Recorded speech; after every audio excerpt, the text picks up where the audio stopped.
ವಿಶ್ವನಾಥ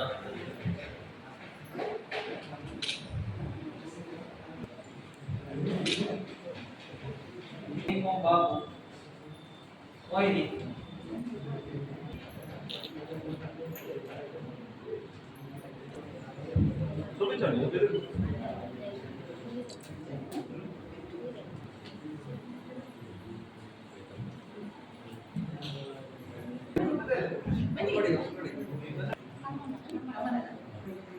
ಮೋಹಿನಿ ಓಂ ಚಂದ್ರಶೇಖರ್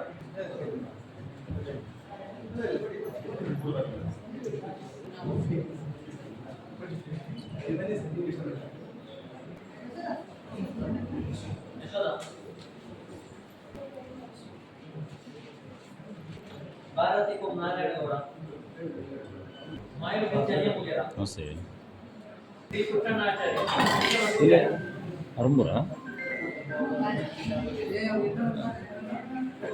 ಮಾಡ್ತದೆ ಒಂದೇನು ಕರ್ದೊಮ್ಮೆ ಹೇಳಿ ಅವಲಿ ಜಾಗೆ ಒಮ್ಮೆ ಅಲ್ಲಲ್ಲ ಈಗ ಚೇಂಜ್ ಮಾಡಿಕ್ಕೆ ಅಪ್ರೂವಲ್ ತಗೊಂಡೋದಂತ ಅಂತ ಉಂಟು ಅಂತ ಒಂದು ದಿನ ಜೈನ ಕರ್ತೀವಿ ಈಗ ನಾವು ಅಪ್ರೂವಲ್ ತಗೊಂಡ್ಬರಬೇಕು ಅಪ್ರೂವಲ್ ತಗೊಂಡಿದ್ದೆಲ್ಲ ಮಾಡ್ತೀನಿ ಅಂತ ಹೇಳಿ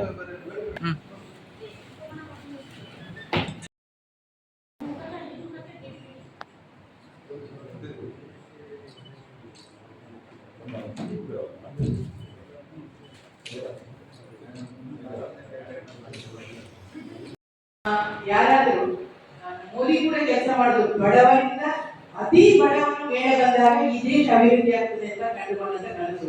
ರಾಮರಾಜ್ಯದ ಕನಸನ್ನು ಗಾಂಧೀಜಿ ಕಂಡಿದ್ರು. ಈಶ್ವರಿಗೆ ಮಾಡಲಿಕ್ಕೆ ಇನ್ನು ಆಗಲೇ 47 ವರ್ಷ ಸ್ವಾತಂತ್ರ್ಯ ಬಂದ್ರು ಇನ್ನು ಕೂಡ ರಾಮರಾಜ್ಯ ಮಾಡಲಿಕ್ಕೆ ನನಗೆ ಆಗಲಿಲ್ಲ. ಎಲ್ಲಾ ಪರಿಸರ ಮನೆ ಗ್ರಾಮದಲ್ಲಿ ಕೂಡ ಇನ್ನೂ ಕೂಡ ಗುಡಿಸಲು ಕೂಡ ಹಾಗೆ ಉಳಿದಿದೆ. ನಿಮಗೆ ಇಲ್ಲಿ ಇನ್ನೂ ಬೇರೆ ಬೇರೆ ಗ್ರಾಮ ಪಂಚಾಯತ್ ಕೂಡ ಜನರಿಗೆ ಕಷ್ಟದಿಂದ ಇದೆ.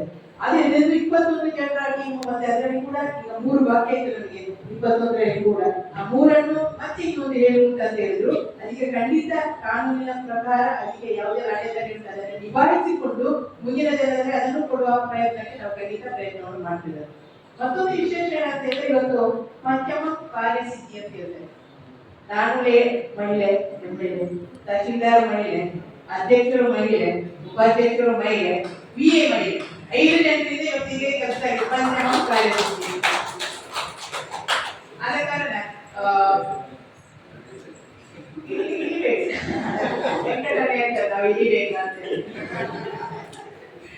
ಅಂದ್ರೆ ಜಾಸ್ತಿ ಓದ್ತಾರೆ ಅವರಿಗೆ ನನಗೆ ಇದ್ದದ್ದು ನಾನು ಹೇಳ್ತಿದ್ದೆ. ಅಂದ್ರೆ ಪಂಚಾಯತ್ ಅಧ್ಯಕ್ಷರಿಗೆ ಮತ್ತು ಉಪಾಧ್ಯಕ್ಷರಿಗೆ ದಿನ ಮನವಿ ಕೊಡ್ತಿದ್ರು.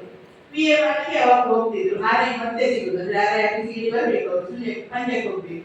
ಅದಕ್ಕೆ ನಾವು ದೂರದಲ್ಲಿ ದಿನ ಸಿಗ್ತಿತ್ತು. ಮತ್ತೆ ತಹಶೀಲ್ದಾರರಿಗೆ ಇವತ್ತು ಅವರಿಗೆ ನನಗೆ ಗೊತ್ತಿಲ್ಲ ಹಾಗೆ ಒಂದು ಕೆಲಸ ಎಲ್ಲರಿಂದ ಆಗಿದೆ ಒಟ್ಟಾಗಿ. ಅದಕ್ಕೆ ಮತ್ತೆ ಕೂಡ ಅದಕ್ಕೆ ಮೆರುಗು ಕೊಟ್ಟವರು ಪತ್ರಿಕೆಯವರು ಅವರು ಕೂಡ ಒಂದಷ್ಟು ಇದರ ಬಗ್ಗೆ ಯಾವಾಗಲೂ ಗ್ರಾಮ ಸಭೆ ಆಗುವಾಗ ಅದನ್ನು ಕೂಡ ಹೇಳ್ತಿದ್ರು. ಯಾಕೆ ಗೊತ್ತಿಲ್ಲ ಸಿಗ್ಲಿಲ್ಲ ಅಂತೇಳಿ ಚರ್ಚೆ ಮಾಡಿದ್ರು. ಅವರು ಚರ್ಚೆ ಮಾಡಿದ್ರು ಮತ್ತು ಪೇಪರ್ ಕೂಡ ಬರ್ತಾ ಇದ್ರು. ಅದಕ್ಕೆ ಪೂರಕವಾದ ಕೆಲಸವನ್ನು ಮಾಧ್ಯಮದವರು ಕೂಡ ಮಾಡಿದ್ದಾರೆ. ಇವತ್ತ ಎಲ್ಲರ ಶ್ರಮದಿಂದಾಗಿ ನಮ್ಮ ರಾಕೇಶ್ ಅಣ್ಣ ದಿನ ಬರ್ತಿದ್ರು. ಬಂದು ಕೂತ್ರೆ ಮತ್ತೆ ಯಾರಾದ್ರೂ ಮಾತಾಡಿದ್ರು ರಾಕೇಶ್ ಅಣ್ಣ ಇದ್ದಾರೆ ಅಂತ ಅವ್ರಿಗೆ ಹೇಳ್ಬಿಟ್ಟು ಮಾತಾಡಿದ್ರೆ ಅವ್ರು ಹೋಗ್ತಿದ್ರು. ಇಲ್ಲಿ ಆಫೀಸಲ್ಲಿ ಬಂದವರು ಅವ್ರು ಯಾವತ್ತೂ ಹೋಗುದೇ ಇಲ್ಲ. ಮತ್ತೆ ನಾನು ಹೇಳಿದ್ರು ನೀವು ಸ್ವಲ್ಪ ಮತ್ತೆ ಒಳಗೆ ಕೂತ್ಕೊಳ್ಳಿ ಮತ್ತೆ ಬನ್ನಿ ಅವ್ರಿಗೆ ಏನೋ ಮಾತಾಡ್ಲಿಕ್ಕಿದೆ ಅಂತ ಮತ್ತೆ ಬಂದವರು ಮತ್ತೆ ಬರ್ತದೆ. ಅಷ್ಟು ನಮ್ಮ ಗ್ರಾಮದಲ್ಲಿ ಅಭಿವೃದ್ಧಿ ಆಗ್ಬೇಕಿದ್ರೆ ಒಂದು ಅಧಿಕಾರಿಗಳಿಂದ ಮಾತ್ರ ಅಲ್ಲ, ಆ ಜನಪ್ರತಿನಿಧಿ ಅಂತಲ್ಲ ಆ ಊರಿನ ಜನರಿಗೆ ಕೂಡ ಅದರ ಬಗ್ಗೆ ಒಂದು ಕಾಳಜಿ ಇರಬೇಕು. ಈ ಕೆಲಸ ಆಗ್ಬೇಕು ಅಂತಿಲ್ಲ ಆ ಭಾವನೆ ಇದ್ದಾಗ ಈ ಕೆಲಸ ಆಗ್ಲಿಕ್ಕೆ ಸಾಧ್ಯ ಇದೆ. ಎಷ್ಟೋ ವರ್ಷದ ನಿಮ್ಮ ಕನಸು ಗೊತ್ತು ನನಸಾಗಿದೆ. ಈ ಹಕ್ಕು ಪತ್ರವನ್ನು ಬಿಸಾಡಬೇಡಿ. ಮಳೆ ನೆಂಡಿ ಆಗೋದಕ್ಕೆ ನಮ್ಮ ಚೆನ್ನಾಗಿ ಇಟ್ಟುಕೊಳ್ಳಿ. ಮತ್ತೆ ಅದರಿಂದ ನಿಮಗೆ ಸವಲತ್ತು ನಿಮ್ಮ ಮೋದಿ ಬರುವ ಏನು ಕಿಸಾನ್ ಸಮ್ಮಾನ್ ಯೋಜನೆ ಉಂಟು ಅದು ಕೂಡ ನಿಮಗೆ ಬರ್ಲಿಕ್ಕೆ ಇನ್ನು ಮುಂದೆ ಇದು ಆಧಾರ ಆಗ್ತದೆ. ಯಾವುದೇ ಯೋಜನೆ ಬಂದರೂ ಕೂಡ ಪಡ್ಕೊಳ್ಳಿಕ್ಕೆ ನೀವು ಇನ್ನೂ ಅರ್ಹರಾಗಿದ್ದೀರಿ. ಅದರಿಂದ ಎಲ್ಲಾ ಸದುಪಯೋಗ ಪಡ್ಕೊಂಡು ನೀವು ಒಳ್ಳೆಯ ಕೆಲಸವನ್ನು ಮಾಡಿಕೊಂಡಿರಿ. ನಿಮ್ಮ ಜೀವನದಲ್ಲಿ ಕೂಡ ನಿಮ್ಮ ಶಿಕ್ಷಣ ಇರ್ಬೋದು, ಮಕ್ಕಳಿಗೆ ಇರ್ಬೋದು ಅಥವಾ ನಿಮ್ಮ ಮನೆಯಲ್ಲಿ ಅಭಿವೃದ್ಧಿ ಕೆಲಸಗಳಾಗಿರ್ಬೋದು ಆ ಮುಖಾಂತರ ನೀವು ಕೂಡ ಅಭಿವೃದ್ಧಿಯನ್ನು ಹೊಂದಿ ನಿಮ್ಮ ಮಕ್ಕಳಿಗೆ ಒಳ್ಳೆಯ ಶಿಕ್ಷಣವನ್ನು ಕೊಟ್ಟು ಮುಂದೆ ಸಮಾಜದಲ್ಲಿ ಉತ್ತಮ ನಾಯಕರಾಗಿ ಬೆಳೆಯುವಂತ ಎಲ್ಲ ಕೆಲಸ ನಿಮ್ಮಿಂದಾಗಲಿ ಎಲ್ಲ ರೀತಿಯ ಶಕ್ತಿ ಸಾಮರ್ಥ್ಯ ಭಗವಂತ ಗೌರವಿಸಿ ಅಂತ ಪ್ರಾರ್ಥಿಸಿಕೊಳ್ತಾ ಬಂದಿರುವಂತ ಎಲ್ಲರಿಗೂ ಅಭಿನಂದನೆ ಸಲ್ಲಿಸಿದ್ದೇನೆ. ಧನ್ಯವಾದ. ನಿಮ್ಮ ಕೃಷಿ ಭೂಮಿ ಏನು ಅಕ್ರಮಣ ಆಗ್ತಿರುತ್ತೆ ಅದನ್ನ ಸಕ್ರಮೀಕರಣಗೊಳಿಸಿಕೊಳ್ಳೋದು ಒಂದು ಮುಖ್ಯ ಜವಾಬ್ದಾರಿ ಇರ್ತದೆ. ಹಾಗೆ ನೀವು ಮನೆ ನಿರ್ಮಾಣ ಮಾಡಿ ಬಹಳ ವರ್ಷಗಳಿಂದ ವಾಸ ಇದ್ದಂತ ಅಡಿ ಸ್ಥಳವನ್ನು ಮಂಜೂರಾತಿ ಮಾಡಿಕೊಳ್ಳೋದು ಕೂಡ ಭೂ ಕಂದಾಯ ಕಾಯ್ದೆಯಲ್ಲಿ ಒಂದು ಅವಕಾಶ ಇರ್ತದೆ. ಆ ಒಂದು ಮನೆಯನ್ನು ನಿರ್ಮಾಣ ಮಾಡಿಕೊಂಡು ತುಂಬಾ ದೀರ್ಘಕಾಲದಲ್ಲಿ ಅಲ್ಲಿ ವಾಸ ಇದ್ರು ಅಂತವರಿಗೆ ಅವರು ಮನೆ ನಿರ್ಮಾಣ ಮಾಡಿರುವಂತಹ ಅಡಿ ಸ್ಥಳದ ಒಂದು ವಿಸ್ತೀರ್ಣವನ್ನ ಸರ್ಕಾರದ ವಿಸ್ತೀರ್ಣವನ್ನ ಹಕ್ಕುಪತ್ರದ ಮುಖಾಂತರ ಮಂಜೂರಾತಿಯನ್ನು ಮಾಡಿಕೊಳ್ಬೇಕು ಮತ್ತು ಅವರಿಗೆ ಆ ಅಡಿ ಸ್ಥಳದ ಎಲ್ಲ ಹಕ್ಕು ಬಾಧ್ಯತೆಗಳನ್ನ ವಹಿಸಿಕೊಳ್ಬೇಕು ಅಂತ ಹೇಳಿ ಆದೇಶ ಮಾಡಲಾಗಿತ್ತು. ಅದರ ಮೇರೆಗೆ ಸಾಕಷ್ಟು ಅರ್ಜಿಗಳು ಸ್ವೀಕೃತಿಯಾಗಿ ಇದುವರೆಗೂ ಸಾಕಷ್ಟು ಅರ್ಜಿಗಳು ಪರಿಶೀಲನೆಯಾಗಿ ಕೆಲವೊಂದು ಅರ್ಜಿಗಳಿಗೆ ಮಂಜೂರಾತಿ ಹಕ್ಕುಪತ್ರಗಳನ್ನ ಹಿಂದೆ ಕೊಡಲಾಗಿದೆ. ಮತ್ತೆ ಕೆಲವೊಂದು ಅನರ್ಹ ಅರ್ಜಿಗಳನ್ನ ತಿರಸ್ಕೃತ ಕೂಡ ಮಾಡಲಾಗಿದೆ. ಅದಕ್ಕೆ ಕಾರಣ ಏನಿದೆ ಅಂತ ಕೂಡ ಸರ್ಕಾರಗಳನ್ನ ಸೂಚಿಸಿ ಅದನ್ನ ಹಿಂದೆ ತಿರಸ್ಕರಿಸಿದ್ದಾರೆ. ಇವತ್ತು ನಾವು ಇಲ್ಲಿ ಸೇರಲು ಪ್ರತ್ಯೇಕವಾಗಿ ನಮ್ಮ ಗುತ್ತಿಗಾರ ಗ್ರಾಮ ಪಂಚಾಯತ್ ವ್ಯಾಪ್ತಿಗೆ ಒಳಪಡುವಂತಹ ಬೆಟ್ಟಿನಂತ ಕಾಲೋನಿಗೆ ಸಂಬಂಧಪಟ್ಟಂತಹ ಒಂದು 94C ಅಡಿಸ್ಥಳ ಮಂಜೂರಾತಿ ವಿಚಾರ. ಇಲ್ಲಿ ಇವತ್ತು ಬಂದಿರುವಂತಹ ಫಲಾನುಭವಿಗಳೆಲ್ಲರೂ ಕೂಡ ಪ್ರತ್ಯೇಕವಾಗಿ ಅದಕ್ಕೆ ಮಾತ್ರ ಸಂಬಂಧಪಟ್ಟವರಿದ್ದಾರೆ. ಯಾಕೆ ಇಷ್ಟು ಜನ ಫಲಾನುಭವಿಗಳು ಒಟ್ಟಾಗಿ ಇವತ್ತಿನ ಕಾರ್ಯಕ್ರಮದಲ್ಲಿ ಒಂದೇ ಬಾರಿಗೆ ಬರುವಂತಹ ಸಂದರ್ಭ ಆಯಿತು ಅಂತಂದ್ರೆ ಈ ಪ್ರಕರಣದಲ್ಲಿ ಒಂದು ಸ್ವಲ್ಪ ಬೇರೆ ರೀತಿಯ ವಿಚಾರಗಳಿತ್ತು. ಅಂದ್ರೆ ಏನು ಈಗ ನಮ್ಮ ಫಲಾನುಭವಿಗಳು ಮನೆ ಕಟ್ಟಿ ವಾಸ ಇದ್ರು ಆ ಸರ್ವೆ ನಂಬರಿನಲ್ಲಿ ಹಿಂದೆ ಆಶ್ರಯ ಯೋಜನೆ ಉದ್ದೇಶಕ್ಕೆ ಅಂತೇಳಿ 3 ಎಕರೆಯನ್ನು ಸರ್ಕಾರದಿಂದ ಸಾರ್ವಜನಿಕ ಉದ್ದೇಶಕ್ಕೆ ಕಾಯ್ದಿರಿಸಿ ಕೊಟ್ಬಿಟ್ಟಿದ್ರು.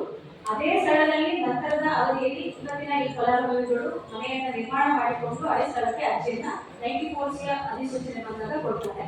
ಸೊ ಆಗ ನಮ್ಮಿಂದ ಅಂದ್ರೆ ಕಂದಾಯ ಇಲಾಖೆ ಕಚೇರಿಯಿಂದ ಇದೆಲ್ಲವೂ ಕೂಡ ಆಲ್ರೆಡಿ ಸಾರ್ವಜನಿಕ ಉದ್ದೇಶಕ್ಕೆ ಮತ್ತು ಮನೆ ನಿವೇಶನ ನಿರ್ಮಾಣಕ್ಕೆ ಅಂತ ಹೇಳಿ ಗ್ರಾಮ ಪಂಚಾಯತಿಗೆ ಈಗಾಗಲೇ ಕೊಟ್ಟಿರುವಂತಹ ಪ್ರದೇಶ ಆಗಿರೋದ್ರಿಂದ ವಿಸ್ತೀರ್ಣ ಆಗಿರೋದ್ರಿಂದ ಇದನ್ನ ಮತ್ತೊಮ್ಮೆ ಮರುಮಂಜೂರಾತಿ ಮಾಡೋದಕ್ಕೆ ಅವಕಾಶ ಇರೋದಿಲ್ಲ ಅಂತ ಹೇಳಿ ತಿರಸ್ಕರಿಸಿ ಹಿಂಬರ ಕೊಡಲಾಗಿದೆ. ಸೊ ಆ ಹಿಂಬರದ ಮೇರೆಗೆ ಮತ್ತೆ ನಮ್ಮ ಎಲ್ಲಾ ಫಲಾನುಭವಿಗಳು ಇದನ್ನ ವಿತರಣೆ ಮಾಡೋ ಪ್ರಾಧಿಕಾರ ಯಾವಾಗ ಮತ್ತೆ ಮರುಪರಿಶೀಲನೆ ಮಾಡೋ ಪ್ರಾಧಿಕಾರ ಆಗುವುದಿಲ್ಲ. ಹಾಗಾಗಿ ನಮ್ಮ KNR ಆಕ್ಟ್ ಅಲ್ಲಿ ಅವಕಾಶ ಇರುವಂತೆ ಮನೆ AC ಅವರಿಗೆ ಇದಕ್ಕೆ ಒಂದು ಮೇಲ್ಮನವಿಯನ್ನ ಸಲ್ಲಿಸಿಕೊಳ್ತೇವೆ. ಈ ರೀತಿ ನಾವು ಅದೇ ಸ್ಥಳದಲ್ಲಿ ಮಂಜೂರಾತಿಯನ್ನ ಮಾಡಕ್ಕೆ ಕೇಳಿದ್ವಿ, ಆದ್ರೆ ಈ ತರ ನಮಗೆ ಅದಕ್ಕೆ ತಿರಸ್ಕೃತ ಹಿಂಬರ ಬಂದಿದೆ ಅಂತ ಹೇಳಿ. ಸೊ ಈ ಒಂದು ಪ್ರಕರಣದಲ್ಲಿ 2 ರೀತಿ ಪ್ರಕ್ರಿಯೆ ಆಗಬೇಕಾಗಿತ್ತು. ಒಂದು ಪ್ರಕ್ರಿಯೆ ಈ ಹಿಂದೆ ಆಲ್ರೆಡಿ ಸರ್ಕಾರದಿಂದ ಈ ಆಶ್ರಯ ಯೋಜನೆಗೆ ಅಂತ ಮಂಜೂರಾತಿ ಮಾಡಿಕೊಟ್ಟಂತಹ ವಿಸ್ತೀರ್ಣದ ಆದೇಶ ಏನಿತ್ತು ಅದನ್ನ ಒಂದು ರದ್ದುಪಡಿಸಬೇಕಾಗ್ತದೆ. ಆ ಆದೇಶ ರದ್ದಾದ ನಂತರ 94C ಅಡಿಯಲ್ಲಿ ನಮ್ಮ ಕಚೇರಿಗೆ ಕೊಟ್ಟುವಂತಹ ಹಿಂಬರದ ಪ್ರಸ್ತುತ ಪ್ರತಿಗಳೇನಿದೆ ಅವುಗಳನ್ನು ಕೂಡ ಬದಲಾವಣೆಸಿ ಈ ಅರ್ಜಿಗಳನ್ನ ಮರುಪರಿಶೀಲನೆಗೆ ನಮಗೆ ಸೂಚನೆ ಮಾಡಬೇಕಾದಂತ ಒಂದು ಪರಿಸ್ಥಿತಿ ಇದೆ. ಹಾಗಾಗಿ ಈ ಒಂದು ಕಾನೂನಿಗೆ ಸಂಬಂಧಪಟ್ಟಂತ ಈ ಅರ್ಜಿಗಳನ್ನ ಪರಿಶೀಲನೆಗೆ ಸ್ವಲ್ಪ ಸುದೀರ್ಘ ಕಾಲ ತೆಗೆದುಕೊಳ್ಳುವಂಥದ್ದು. ಮೊದಲು AC ಅವರ ಒಂದು ಮೇಲ್ಮನವಿ ಪ್ರಕರಣದಲ್ಲಿ ಇದನ್ನ ವಿಚಾರಣೆ ನಡೆಸಿ ಹೌದು ಈಗ ಪ್ರಸ್ತುತ ಸ್ಥಿತಿಯಂತೆ ಇವೆಲ್ಲರೂ ಕೂಡ ಫಲಾನುಭವಿಗಳು ಅಲ್ಲಿ ವಾಸಿಗಳಾಗಿದ್ದಾರೆ. ಹಿಂದೆ ಏನು ನಮಗೆ ಆಶ್ರಯ ಯೋಜನೆಯನ್ನು ನೀಡಲಾಗಿತ್ತು ಆ ಎಲ್ಲಾ ಪ್ರಕರಣದಲ್ಲಿ ನೀಡಿದಂತಹ ಫಲಾನುಭವಿಗಳು ಅಲ್ಲಿ ವಾಸ ಸ್ಥಳದಲ್ಲಿ ಇಲ್ಲ. ಹಾಗಾಗಿ ಇದನ್ನ ರದ್ದುಪಡಿಸಬಹುದಾಗಿದೆ ಅಂತ ಹಿಂದಿನ ಅವಧಿಯಲ್ಲಿ ವರದಿಯನ್ನು ತೆಗೆದುಕೊಂಡು ಹಿಂದೆ ಕಾಯ್ದಿರಿಸಿದಂತಹ ಆದೇಶವನ್ನು ಮೊದಲು ರದ್ದು ಮಾಡಿಕೊಡ್ತಾರೆ. ಮೊದಲನೇ ಹಂತದಲ್ಲಿ ಅದು ರದ್ದಾದ್ಮೇಲೆ ಮತ್ತೆ ತಹಶೀಲ್ದಾರ್ ಕಚೇರಿಗೆ ಬಂದು ಅದು ಮತ್ತೆ ಸರ್ಕಾರ ಅಂತ ಹೇಳಿ ಆದೇಶಿ ಮತ್ತೆ ರಿಲೇಷನ್ ಆಗಬೇಕಾಗ್ತದೆ. ಆ ಎಲ್ಲ ಪ್ರಕ್ರಿಯೆಗಳು ಪೂರ್ಣಗೊಳ್ಳುತ್ತದೆ.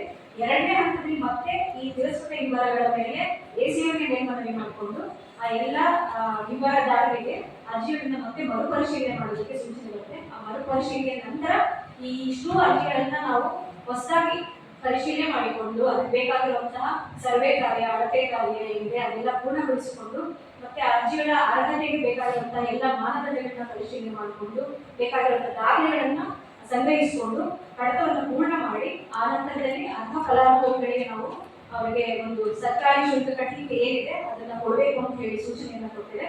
ಆ ಎಲ್ಲ ಸರ್ಕಾರಿ ಶುಲ್ಕವನ್ನ ಪಾವತಿಸಿ ಅವರು ಚಲನ್ ಮತ್ತು ಅಭಿವೃದ್ಧಿಯನ್ನ ನಮ್ಮ ಕಚೇರಿಗೆ ಕೊಟ್ಟ ನಂತರ ಇವತ್ತು ಒಂದು ಅಂತಿಮ ಘಟ್ಟಕ್ಕೆ ಬಂದು ನಿಂತಿದ್ದೇವೆ. ಅದು ಅವರಿಗೆ ಹಕ್ಕುಪತ್ರವನ್ನು ಸಿದ್ಧಪಡಿಸಿಕೊಡುವಂಥದ್ದು. ಸೊ ಇಷ್ಟೆಲ್ಲ ಪ್ರಕ್ರಿಯೆಗಳು ಸುದೀರ್ಘವಾಗಿ ಇದ್ದಿದ್ದರಿಂದ ಈ ಒಂದು ಪ್ರಕರಣದಲ್ಲಿ ಈ ಒಂದು 94C ಹಕ್ಕುಪತ್ರ ವಿತರಣೆಗೆ ಸ್ವಲ್ಪ ಹೆಚ್ಚು ಸಮಯಾವಕಾಶ ತೆಗೆದುಕೊಳ್ತು.